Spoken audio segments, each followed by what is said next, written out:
Hello students.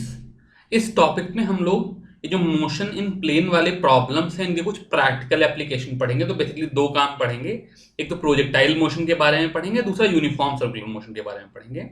तो projectile motion का concept क्या है? बेसिकली जैसे सपोज करो ये ग्राउंड है और यहाँ पर किसी पॉइंट से किसी तरीके से हमने कोई पार्टिकल u वेलोसिटी से थीटा एंगल पे फेंका, तो क्या होगा? ये पार्टिकल ऊपर जाएगा लेकिन ग्रेविटी की वजह से धीरे धीरे नीचे गिरने लगेगा और अंत में आकर के यहां पर कहीं जमीन पे गिर जाएगा। अब इसका मोशन किस तरीके का होगा, ये कितनी ऊंचाई तक जाएगा, कितनी दूर तक जाएगा, कितना टाइम लगेगा, इस तरह के जो प्रॉब्लम्स हैं इनको हम प्रोजेक्टाइल मोशन कहते हैं। तो हम किसी को प्रोजेक्ट कर रहे हैं, यहां पर मुझे दो चीजें पता है, एक तो इसकी इनिशियल वेलोसिटी u कितना है और दूसरा एंगल ऑफ प्रोजेक्शन थीटा कितना है, और तीसरी एक चीज जो इंपॉर्टेंट है वो ये कि यहां पर एक्सेलरेशन की वैल्यू g डाउनवर्ड है। इस प्रॉब्लम को सॉल्व करते हैं। तो मैंने इसे एक प्रॉब्लम के फॉर्म में बना लिया। एक particle is projected from origin with a speed u at an angle theta with respect to horizontal, यानी कि वो पॉइंट जहां से पार्टिकल प्रोजेक्ट किया गया उसको मैं ओरिजिन ले लेता हूं। सपोज करो हॉरिजॉन्टल डायरेक्शन को एक्स एक्सिस और वर्टिकल डायरेक्शन को वाई एक्सिस ले लूं, तो इसकी इनिशियल वेलोसिटी u और इनिशियल एंगल थीटा है। अब इसके बेसिस पे मुझे कुछ चीजें बतानी है। पहली चीज है इक्वेशन ऑफ ट्रैजेक्टरी, यानी कि जिस रास्ते पर ये चलेगा इस तरह से जाएगा, ऐसे कहीं आकर के गिरेगा, तो ये जो y as a function of x है ये इक्वेशन ऑफ ट्रैजेक्टरी है। दूसरा टाइम ऑफ मैक्सिमम हाइट, यानी कि यहां पर टॉप में पहुंचने में कितना टाइम लग रहा है, टाइम ऑफ फ्लाइट यानी कि पूरा डिस्टेंस यहां तक आने में कितना टाइम लग रहा है, दोबारा जमीन में गिरने में कितना टाइम लग रहा है। मैक्सिमम हाइट, ये हाइट कितनी है, इसको जनरली हम लोग h से डिनोट करते हैं। और हॉरिजॉन्टल रेंज, ये दूरी कितनी है जिसको हम लोग r से डिनोट करते हैं। तो ये सारी चीजें हम लोग एक एक करके पता करेंगे। तो बेसिकली अगर इस प्रॉब्लम को मोशन इन प्लेन के हिसाब से देखें तो मेरा जो x0 कॉमा y0 है उसकी वैल्यू 0,0 है। चूंकि इसकी इनिशियल वेलोसिटी u है और एंगल थीटा है, तो अगर मैं रिजॉल्व करूं तो इसकी वेलोसिटी का x component u cos theta और y component u sine theta हो जाएगा। तो जो हम लोग वेक्टर v0 लिखते थे वो u cos theta i cap plus u sine theta j cap हो जाएगा। ये मेरा vx नॉट हो गया, ये मेरा vy नॉट हो गया। और एक्सेलरेशन वेक्टर a जो हो गया वो माइनस जी जे हो गया, बिकॉज ग्रेविटी जो है वो डाउनवर्ड लग रही है g की, और जो मैंने ऊपर वाले डायरेक्शन को पॉजिटिव लिया है इसलिए माइनस जी अलॉन्ग जे कैप हो गया। अब सबसे पहले इक्वेशन ऑफ ट्राजेक्टरी के लिए क्या करना होगा, मुझे y as a function of x लिखना पड़ेगा।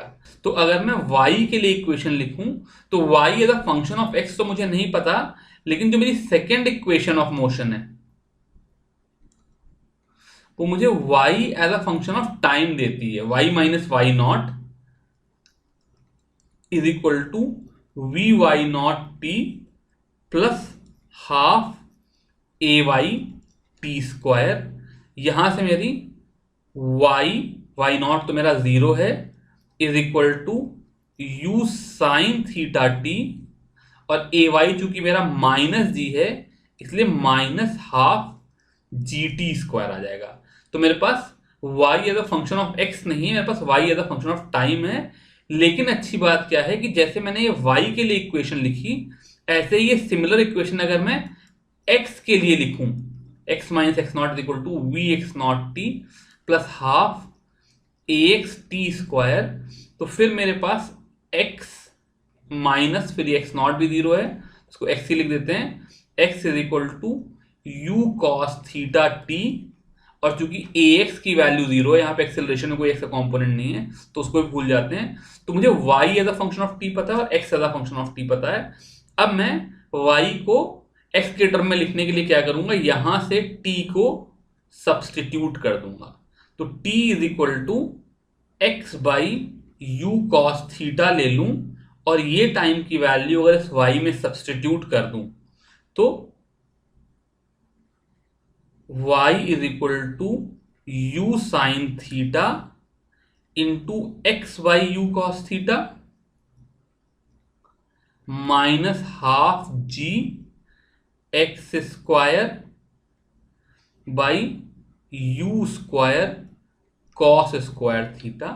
ये मेरी इक्वेशन ऑफ ट्रेजेक्ट्री आ जाएगी। यहां पर u से u कैंसिल हो जाएगा तो इक्वेशन ऑफ ट्रेजेक्ट्री हो जाती है y is equal to tan theta x minus g x square by two u square cos square theta. ये मेरी इक्वेशन ऑफ ट्रेजेक्ट्री आ गई। अगला काम करते हैं, टाइम ऑफ मैक्सिमम हाइट निकालते हैं।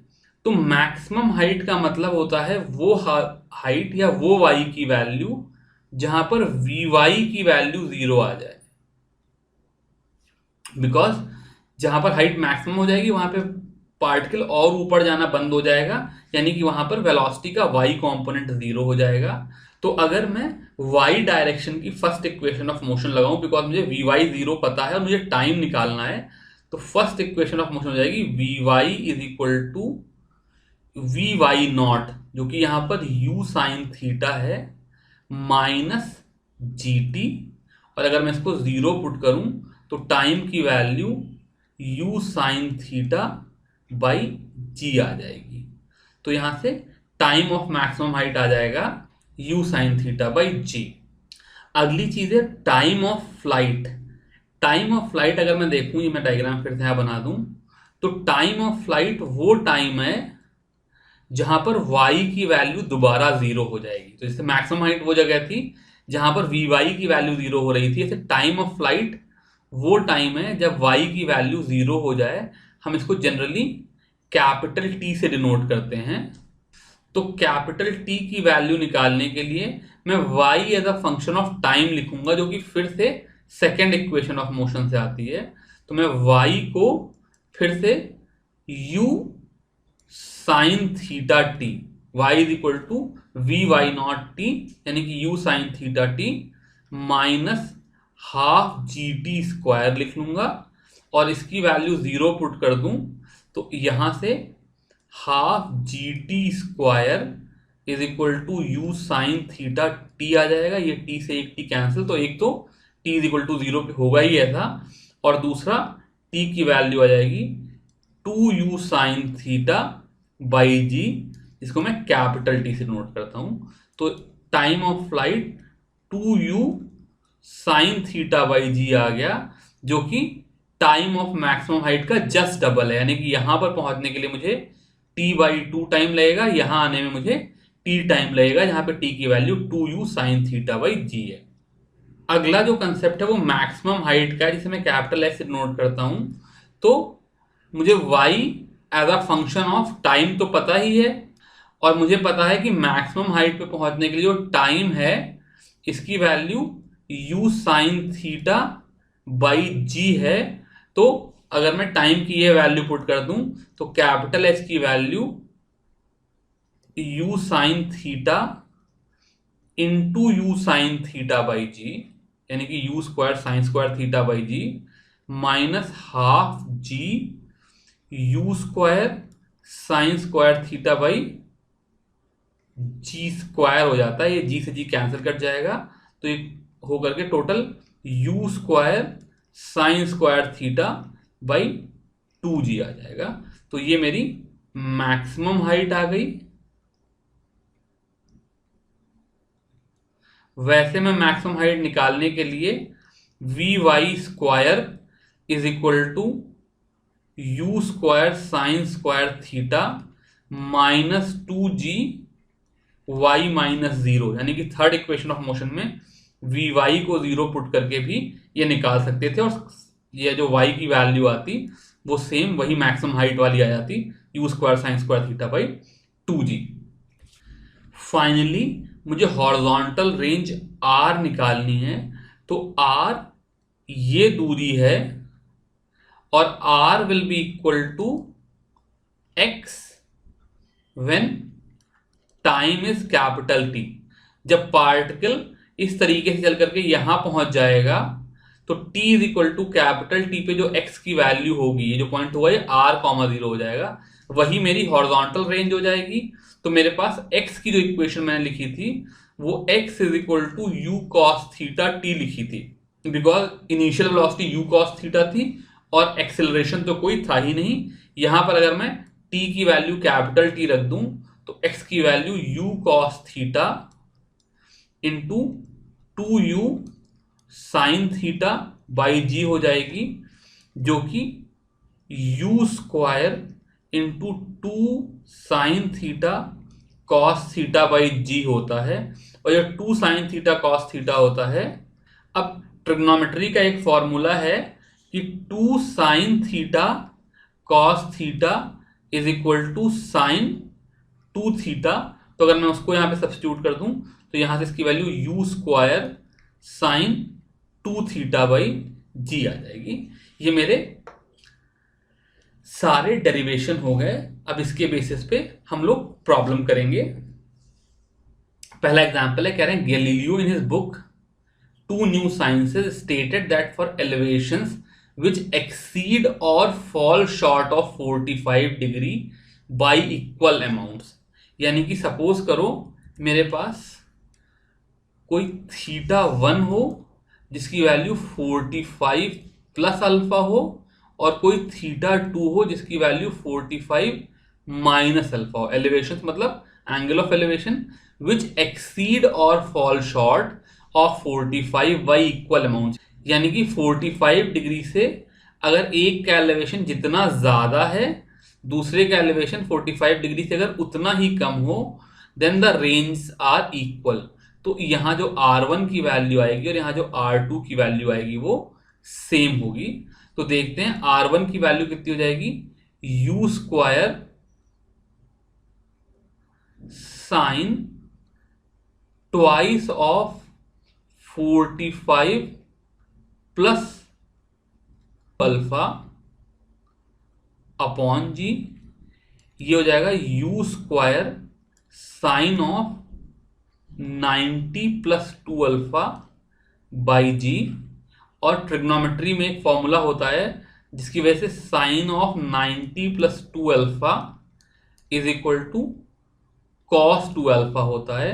तो R1 की वैल्यू यहां से आ गई u square cos 2 alpha by g. ऐसे अगर मैं R2 लिखूं तो इसकी value u square same value put करूंगा तो sine of 90 minus 2 alpha by g आ जाएगी। और साइन 90 माइनस 2 अल्फा की वैल्यू भी कॉस 2 अल्फा होती है, इसलिए इसकी वैल्यू भी u square cos 2 alpha by g ही आ जाएगी। और इसलिए R1 is equal to R2 आ गया। अभी अगला प्रॉब्लम देखते हैं। ये कह रहे हैं a hiker stands on the edge of a cliff 490 metre above ground. यानी कि मेरे पास एक क्लिफ है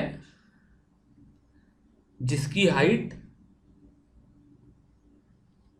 ग्राउंड से 490 मीटर है and throws a stone horizontally with initial speed of 15 meter पर सेकेंड। यहां पर हाइकर ने क्या किया कि 15 मीटर पर सेकेंड की स्पीड से एक स्टोन फेंका नेग्लेक्टिंग एयर रेजिस्टेंस। ये बहुत इंपॉर्टेंट बात है। हम लोगों ने पीछे जो इक्वेशन निकाली थी यहां पर हम लोग एयर का रेजिस्टेंस नेग्लेक्ट कर देंगे, बिकॉज एयर का रेजिस्टेंस अगर हम कंसीडर करें तो प्रॉब्लम काफी कॉम्प्लिकेटेड हो जाएगी। तो हम लोग 11th क्लास में पढ़ाई कर रहे हैं तो हम लोग ये मानेंगे कोई भी प्रोजेक्टाइल हम फेंक रहे हैं तो वहां पे एयर का रेजिस्टेंस नेग्लिजिबल है। Find the time taken by the stone to reach the ground and the speed with which it hits the ground. तो जब यहां से यहां आएगा तो यहां पर आने में कितना टाइम लगेगा और यहां पर इसकी स्पीड कितनी होगी ये मुझे बताना है। तो इस प्रॉब्लम को सॉल्व करने के लिए फिर क्या करेंगे, सपोज करो ये मेरी एक्स एक्सिस है, ये मेरी वाई एक्सिस है, जो मेरा क्लिफ का टॉप है उसी के बॉटम पे मैं यहाँ पे ओरिजिन ले लूंगा, ताकि ये जो मेरा इनिशियल पॉइंट हो इसके कोऑर्डिनेट 0,490 हो जाए। इसकी इनिशियल वेलोसिटी कितनी हो गई, खाली 15i हो गई, और एक्सेलरेशन कितना हो गया, -g हो गया, जो कि -9.8 आ गया। अब यहां पर हमें पिछला वाला कंसेप्ट नहीं लगा पाएंगे, हमें इसको एक नए प्रॉब्लम की तरह सॉल्व करना पड़ेगा। तो पहला क्वेश्चन ये पूछ रहे हैं, time taken by stone to reach the ground. तो रीच द ग्राउंड का मतलब है, ये जो पॉइंट है इसका मतलब है y इक्वल टू 0, यहां से चला और नीचे आकर के y 0 हो गया। तो मुझे y को t के टर्म में लिखना है, तो मैं सेकेंड इक्वेशन ऑफ मोशन फिर यूज कर लूंगा, बिकॉज y और t को रिलेट करने वाली वही इक्वेशन है। तो यहां से आएगा y minus y not is equal to v y not t plus half a y t square होता है। यहां पर वी वाई नॉट की वैल्यू 0 है, बिकॉज इनिशियल वेलोसिटी हॉरिजॉन्टल, उसका कोई वर्टिकल कंपोनेंट नहीं है, और ए वाई तो मेरा -9.8 है ही, इसलिए y -490 is equal to -9.8/2 into t square हो जाएगी। यहां पर अगर मैं y की वैल्यू 0 पुट करूं और सॉल्व करूं तो ये माइनस माइनस प्लस हो जाएगा, और ये 4.9 से ये 100 हो जाएगा, तो t is equal to 10 second आ जाएगा। तो पहला पार्ट आ गया। दूसरा पूछा था speed with which it hits the ground. तो एक बार मुझे टाइम मिल गया, तो मुझे velocity is equal to v naught plus a t वाली इक्वेशन लगानी पड़ेगी। तो इसकी वैल्यू हो जाएगी 15i माइनस 9.8j तो अगर मैं t को 10 पुट करूं तो उसकी वैल्यू हो जाएगी 15i, ये मेरा v नॉट हो गया, और -9.8 इंटू टी की वैल्यू हो जाएगी -98j, यानी कि 10 सेकेंड के बाद इसकी वेलोसिटी का हॉरिजॉन्टल कंपोनेंट तो सेम रहेगा, बिकॉज हॉरिजॉन्टल डायरेक्शन में कोई एक्सेलरेशन नहीं है, और वर्टिकल कंपोनेंट जो है वो 10 सेकेंड में नीचे की तरफ 98 मीटर पर सेकेंड आ जाएगा। ये मेरी फाइनल वेलोसिटी आ गई जब वो यहां आकर के हिट किया। अब ये पूछ रहे हैं कि स्पीड पूछ रहे हैं, तो स्पीड तो मेरा मॉड ऑफ वेलोसिटी होता है, तो इसकी वैल्यू √15 स्क्वायर प्लस 98 स्क्वायर आ गई। और जैसे इन्होंने यहां पर पूछा नहीं, पर सपोज करो अगर ये मुझसे रेंज पूछ रहे होते, तो रेंज मेरा क्या होगा, ये x कॉम्पोनेंट हो जाएगा at time t is equal to 10 second. तो मेरी रेंज की वैल्यू कितनी हो जाएगी, vx नॉट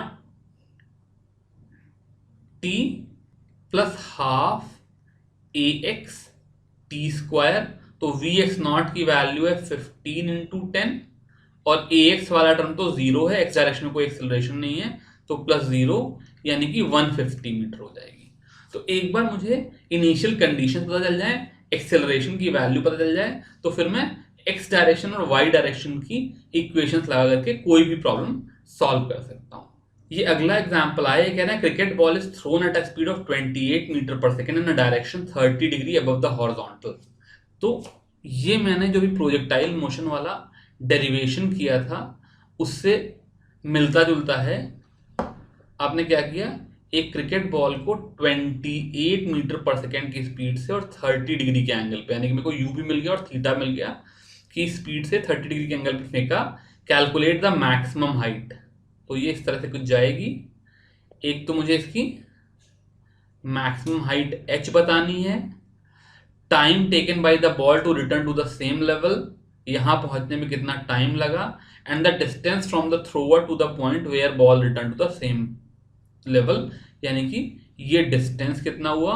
तो ये तो बिल्कुल फॉर्मूला बेस्ड सवाल हो गया, बिकॉज मैंने maximum height, time of flight और रेंज तीनों के ही फॉर्मूले निकाल रखे थे। मैक्सिमम हाइट अगर आपको याद हो तो u square sine square theta by 2g आता था, तो u28 और साइन थीटा हाफ रख करके सॉल्व कर लेंगे। Time of flight 2u sine theta by g आ जाता था, तो ये सेकेंड पार्ट भी हो जाएगा। और जो रेंज होती थी वो u square sine 2 theta by g हो जाती थी। तो यू भी पता है, थीटा भी पता है और जी पता है, तो तीनों चीजें निकाल लेंगे। अगला काम हम जो करने जा रहे हैं मोशन इन प्लेन में, वो यूनिफॉर्म सर्कुलर मोशन है। तो सर्कुलर मोशन का तो मतलब है कि बेसिकली जो पार्टिकल है वो सर्कल में चलेगा। यूनिफॉर्म वर्ड का मतलब है कि इसकी स्पीड कांस्टेंट रहेगी। ऐसा नहीं है कि पहले धीरे चल रहा हो फिर तेज चलने लगे या वाइस वर्सा। लेकिन अगर मेरी स्पीड कांस्टेंट है तो इसका मतलब मैं ये नहीं कह सकता हूं कि वेलोसिटी भी कांस्टेंट है। वेलोसिटी कांस्टेंट नहीं होगी, बिकॉज वेलोसिटी एक वेक्टर है, स्पीड एक स्केलर है। सपोज करो मेरा एक पार्टिकल सर्कल पे चल रहा था, तो मान लो इसकी इनिशियल पोजीशन ये P थी, जिसका पोजीशन वेक्टर R और वेलोसिटी वेक्टर V हो, और थोड़ी देर के बाद इसकी पोजीशन P डैश हो जाए, जहां पे इसका पोजीशन वेक्टर R डैश और वेलोसिटी वेक्टर V डैश हो जाए, तो वेक्टर R का मॉड वेक्टर R डैश के मॉड के इक्वल होगा, वेक्टर V का मॉड वेक्टर V डैश के मॉड के इक्वल होगा। लेकिन ये वेक्टर आपस में इक्वल नहीं होंगे, बिकॉज इनका डायरेक्शन चेंज हो जा रहा है। अब अगर मैं यहां पर देखूं, तो सपोज करो मैं इस ए वाले डायग्राम के लिए देखूं, तो पहले मेरा वेक्टर V इस डायरेक्शन में था, बाद में मेरा वेक्टर V डैश इस डायरेक्शन में हो गया। तो जो मेरा डेल्टा V वेक्टर होगा वो ये वाला हो जाएगा। मैंने बताया था अगर मेरे पास दो वेक्टर हो जिनकी टेल कॉमन हो, तो vector V dash minus V, ये वेक्टर्स हैं सारे, vector V dash minus V vector V की टिप से वेक्टर V डैश की टिप की तरफ जाता है, तो ये वेक्टर मेरा डेल्टा V हो गया। ऑब्वियसली यहां पर मैंने P और Q को ऑब्वियसली यहां पर मैंने P और P डैश को काफी दूर दूर लिया है, इसलिए जो डेल्टा V होगा ये एक लार्ज चेंज है। तो अगर मैं इस पॉइंट P डैश को और पास लाऊं, तो ये V और V डैश के बीच का एंगल कम हो जाएगा और डेल्टा V कुछ इस तरीके से हो जाएगा। यहां पर हम ये शो कर सकते हैं कि जो वेक्टर डेल्टा V होगा ये वेक्टर R और R डैश के बीच में लाई करेगा, इनके एंगल बाइसेक्टर पे लाई करेगा। तो जब मैं इस पॉइंट P डैश को बिल्कुल P के पास ले आऊंगा, तो जो मेरा वेलोसिटी वेक्टर होगा वो टैंजेंशियल हो जाएगा, ये तो रेडियस वेक्टर है ही। और जो मेरा डेल्टा V वेक्टर होगा, क्योंकि R और R डैश दोनों आपस में कोइंसाइड कर गए, यही मेरा R है और यही मेरा R डैश है, तो जो मेरा डेल्टा V वेक्टर है वो इन दोनों के बीच में यानी कि रेडियली इनवर्ड ही होगा। तो इसका मतलब मेरी चेंज इन वेलोसिटी P से सेंटर की तरफ होगी।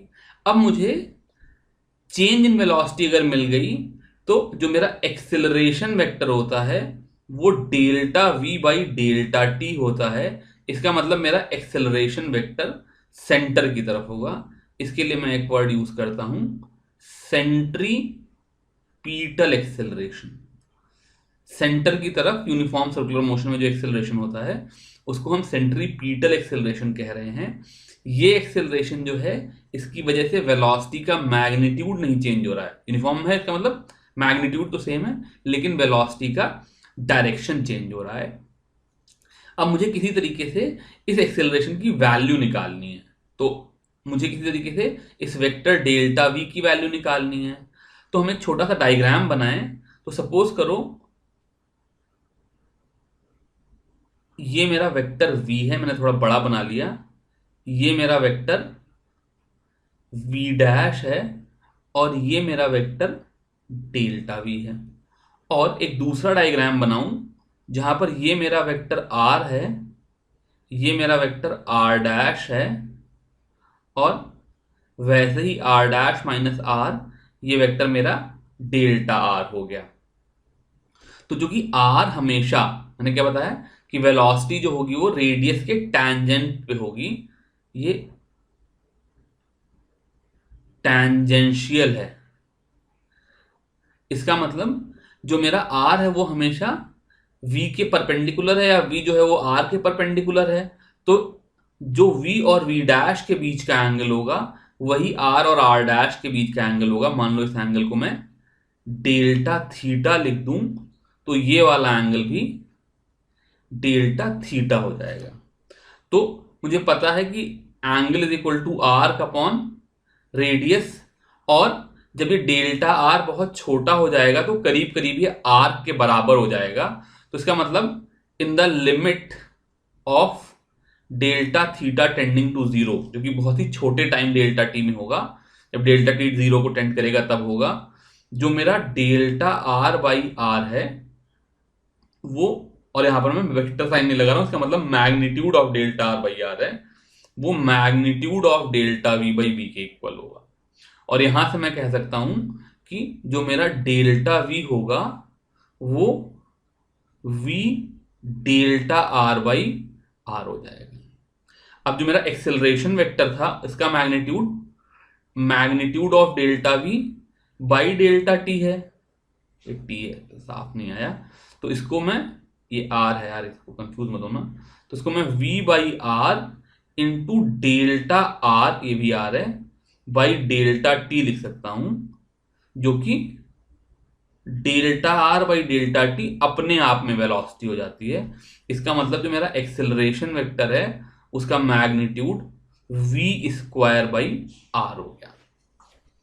तो समराइज करें तो जब भी कोई पार्टिकल यूनिफॉर्म सर्कुलर मोशन में मूव करेगा, यानी कि कांस्टेंट स्पीड से एक सर्कल में मूव करेगा, तो स्पीड कांस्टेंट होने के बावजूद भी उसकी वेलोसिटी का डायरेक्शन चेंज हो रहा है, इसलिए वेलोसिटी वेक्टर चेंज हो रहा है, इसलिए इसमें एक एक्सेलरेशन होगा जो कि हमेशा टूवर्ड सेंटर होता है। और जब मैंने इस एक्सेलरेशन का मैग्नीट्यूड निकाला तो उसकी value v square by r आ गई, या यहां से मैं लिखना चाहूं तो मैं एक्सेलरेशन वेक्टर a को minus v square by r r cap कह दूंगा। मैग्नीट्यूड तो इसका v स्क्वायर बाई आर है और डायरेक्शन इसका माइनस आर कैप है। आर कैप जो है, जैसे मैंने पीछे बताया था, कैप यूनिट वेक्टर के लिए लगाते हैं, आर कैप जो है वो रेडियस के डायरेक्शन में यूनिट वेक्टर है, और चूंकि एक्सेलरेशन उसके जस्ट ऑपोजिट है इसलिए वो माइनस आर कैप डायरेक्शन में है, और उसका magnitude v square by r है। अब हम लोग यहां पर एक नया क्वांटिटी डिफाइन करेंगे, एंगुलर वेलोसिटी,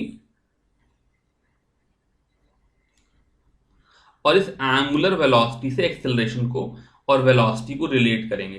तो एंगुलर वेलोसिटी जैसा कि नाम से ही क्लियर है, ये limit delta t tending to zero delta theta by delta t है, यानी कि किस रेट से एंगल चेंज हो रहा है। अब चूंकि मेरा डेल्टा थीटा को मैं डेल्टा आर बाई आर लिख सकता हूं, इसलिए मैं लिमिट बार बार नहीं लगा रहा हूं, ये साइन यहां पे होगा, तो ये जो चीज हो जाएगी ये delta r by r delta t हो जाएगा, और चूंकि delta r by delta t velocity के इक्वल होता है limit delta t tending to zero में, इसलिए ये v बाई आर हो जाएगा। तो किसी भी यूनिफॉर्म सर्कुलर मोशन में जो पार्टिकल की एंगुलर वेलोसिटी है वो उसकी ट्रांसलेशनल वेलोसिटी, ट्रांसलेशनल मतलब चलने की जो वेलोसिटी है, दैट डिवाइडेड बाई रेडियस हो जाती है। यहां से v की वैल्यू r ओमेगा आ जाएगी, जहां पर हम ओमेगा इस एंगुलर वेलोसिटी का सिंबल लेते हैं। ऑब्वियसली चूंकि एंगल पर यूनिट टाइम है इसलिए इसकी यूनिट रेडियन पर सेकेंड या रेडियन पर मिनट टाइप की होगी। नॉर्मली हम SI यूनिट में रेडियन पर सेकेंड लेते हैं। तो यहां से वेलोसिटी और ओमेगा आपस में रिलेटेड हो गए। अब अगर मैं सेंट्रीपिटल एक्सेलरेशन को लिखना चाहूं तो ये minus v square by r r cap था, यानी कि ये minus r square omega square by r into r cap हो जाएगा, जो कि minus r omega square r cap हो जाएगा। अब यहां से फिजिक्स में एक बहुत ही इंटरेस्टिंग चीज निकल करके आई, जो कि यहां पर हो रही है लेकिन और कई जगह पे होती है। एक्सिलरेशन का जो मैग्नीट्यूड है वो वी स्क्वायर बाई आर भी है और ये आर ओमेगा स्क्वायर भी है। तो एक्सेलरेशन रेडियस के डायरेक्टली प्रोपोर्शनल है या इनवर्सली प्रोपोर्शनल है। ये प्रॉब्लम हमेशा से आती है। अगर आपको 10th क्लास की करंट इलेक्ट्रिसिटी का कंसेप्ट हो तो वहां पर भी क्या होता था, अगर मेरे पास कोई रेजिस्टेंस होता था तो इसके थ्रू जो पावर होती थी वो आई स्क्वायर इंटू रेजिस्टेंस हो जाती थी और ये वी स्क्वायर बाई रेजिस्टेंस हो जाती थी, और बहुत से बच्चों को मैंने देखा है इस बात में कंफ्यूजन हो जाता है कि पावर रेजिस्टेंस के डायरेक्टली प्रोपोर्शनल है या इनवर्सली प्रोपोर्शनल। तो यहां पर मैं एक चीज बहुत ही क्लियरली बता दूं। सपोज करो मेरे पास कोई एक क्वांटिटी है, जैसे acceleration is equal to v square by r, या acceleration is equal to r omega square. तो मैं ये बात जब कहूंगा कि acceleration is proportional to r, तो ये तभी ट्रू है अगर ओमेगा कांस्टेंट हो। एंड ऑब्वियसली अगर ओमेगा कांस्टेंट है और तुम आर को वेरी कराओगे तो वी कांस्टेंट नहीं होगा। और acceleration is proportional to 1 by r, inversely proportional तब होगा जब v इज कांस्टेंट। तो एक्सेलरेशन और r में क्या रिलेशन है, ये मैं इस बेसिस पे कहूंगा कि जो मेरा क्वेश्चन का स्टेटमेंट है उसमें या तो कहीं लिखा हुआ कि उसकी एंगुलर वेलोसिटी कांस्टेंट है, या कहीं लिखा होगा वेलोसिटी का मैग्नीट्यूड कांस्टेंट है। जब तक मुझे ये ना पता चले कि क्या चीज कांस्टेंट है, तब तक हम लोग प्रोपोर्शनैलिटी डिफाइन नहीं कर सकते, और क्या चीज कांस्टेंट है उसके बेसिस पे प्रोपोर्शनैलिटी डिफाइन करेंगे। अब इस चीज पे एक सिंपल सा एक उन्होंने एग्जांपल दे दिया, इसको कर लेते हैं। कह रहे हैं an insect trapped in a circular groove of radius 12 centimetre moves along the groove steadily and complete 7 revolutions in 100 second. तो यहां पर तो इन्होंने 7 रेवोल्यूशन इन 100 सेकेंड का मतलब है इसकी एंगुलर वेलोसिटी ओमेगा दे दी। यूनिफॉर्म सर्कुलर मोशन में क्योंकि omega is equal to V by R होता है और वी का भी मैग्नीट्यूड कांस्टेंट होता है और आर का मैग्नीट्यूड भी कांस्टेंट होता है, इसलिए ओमेगा कांस्टेंट है यूनिफॉर्म सर्कुलर मोशन में। तो इसको मैं थीटा बाई टी भी लिख सकता हूँ। वैसे तो delta theta by delta T था, लेकिन इसको थीटा बाई टी भी लिख सकता हूँ। तो थीटा कितना, 7 रेवोल्यूशन का मतलब है 7 इंटू 2 पाई, तो एक रेवोल्यूशन में 2 पाई रेडियन है, और ओमेगा का जो यूनिट था वो रेडियंस पर सेकेंड था अपॉन 100 सेकेंड। तो मैंने थीटा को रेडियन में ले लिया, तो रेवोल्यूशंस को रेडियन में कन्वर्ट करने के लिए 2 पाई से मल्टीप्लाई कर लिया, टाइम को तो सेकेंड में लेंगे ही।